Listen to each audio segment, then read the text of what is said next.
Hello and welcome everyone to another episode of Ask GameSpot, the show where you ask and we figure it out. I'm Maxwell McGee. I'm Kevin Van Ord.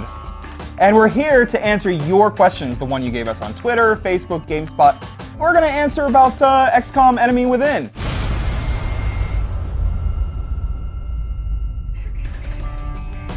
Question number 1, Maxwell. Malbit McDuffin wants to know what happens to the agents you send on EXALT missions. So when you send an agent out onto an EXALT mission, that agent becomes what's known as an operative. And your operatives, they go out, they integrate themselves into the terrorist cell, and they're basically out of your control for a couple of days. They're schmoozing, they're collecting intel, and eventually they're gonna call you up on the phone, they're gonna be like, hey, I got the files, I need to get out of here. So you're gonna send your boys in, and you're gonna have a special mission where it's your XCOM team versus the EXALT troopers. Now the twist is, your operative that you send in there, he's gonna be on the field too. But he doesn't have all of his equipment with him. He's just gonna have some plain clothes and a little dinky pistol. So you wanna make sure when you send your operative out, you at least give him something like a laser pistol, maybe a couple of G-mods, so that he can hold his own in the coming fight. So Maxwell, Jesse82 wants to know, when you go into the field, will you be facing both EXALT and aliens at the same time? Kevin, I think you're talking about a three-way battle royale between aliens and terrorists and the XCOM agents all caught in the middle. Gross. It's a little gross, but thankfully you won't be facing that in the campaign itself. I did ask about that specifically because I thought it would be super epic, but there is a catch. If you go into multiplayer, there are EXALT troopers that you can play as a multiplayer.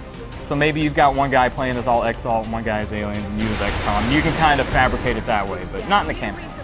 Maxwell, Truffles has a question that's pretty long, so I don't know if I'm going to be able to get all of this in one breath. I believe in you, Kevin. But it all comes down to this. So when you're out there, can you ignore EXALT completely? And if you do, does that have any effect on the story? And does how you deal with EXALT through the course of the campaign sort of change up how the story might play out? Okay, I think I get the gist of what you're asking. Basically, story details about the EXALT campaign are still kind of under wraps right now. If you guys watch the latest trailer, you will see that there are some new cinematics where maybe your base is under attack and maybe some of your dudes are maybe traitors. That might have something to do with EXALT, I don't know. But the thing about the EXALT campaign is that you can tackle it as much as you want to, or you can just ignore it entirely. EXALT's out there, they're working independently of XCOM, and they are going to launch their sort of terror missions against you. So their terror missions can either reduce your funds, they can set you back on your research track, or they can do other malicious things to you. And you can either just let that happen and ignore it and continue on your way, or you can actively send out your agents and try to weed out their cells and eventually weed out their headquarters. Man, does that mean base attacks for real? Is that how you're interpreting this whole thing? There has been some speculation about the possibility of base attacks, especially in the leaked achievement list that came out a while back, but I cannot confirm or deny such base attacking may exist. Let's hope. Maxwell. Yes. Sandra Smalls loves second wave options. Whoa. Are there new ones? Yes, there will be some new second wave options. My favorite one in particular is the class roulette system. So what this is, because you know XCOM, they got the 4 different classes. What this does is it takes the non-weapon specific class abilities and it jumbles them all up. So you know how when you level up and you have an option between two different skills, those skills are just going to be completely random, no matter which class you are. So basically, you're just picking out different skills and just sort of mixing and matching different abilities and creating entirely new classes and characters all your own.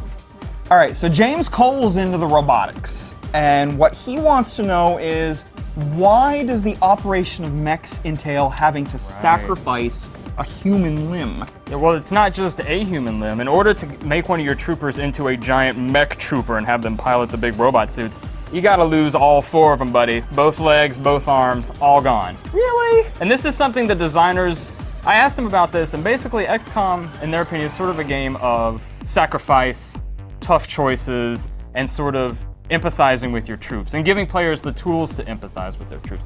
It's not dictating how you should feel about them, it's just giving you the tools to do so. So by having your troopers sacrifice their limbs like that, it's sort of sticking with those themes that XCOM wants to convey. XX Naruto Fan 0001XX asks, Dear GameSpot, if I were to saw off my own arm, Would I then be able to attach a robotic implant, like a toaster? I love making Hot Pockets. So what happens... Hello, XX Naruto fan 0001XX. The alien threat is real, and you have been selected to join the XCOM project. An XCOM Sky Ranger is en route to your residence as we speak. Please tell your mother to move her minivan out of the driveway. And don't even think about bringing your pirated One Piece DVDs. Remember, we will be watching. And then I could finally fulfill my destiny and compete in the Olympics. Oh my goodness, Naruto fan. Most of that wasn't even a question, and the parts that were questions kind of hurt my brain a little bit. So I'm calling foul on this one. I'm not even going to touch it. Probably for the best. Kevin, get us out of here. All right, let's go. You know what you need to do? You need to ask us more questions about the games that you want to know about. Do it on our Facebook page, do it on Twitter, do it in this very video's comments. All we know is you need to say things to us, you need to ask us. We'll be out there asking the tough, hard, long questions. So thanks from Ask GameSpot. Thanks to Max McGee.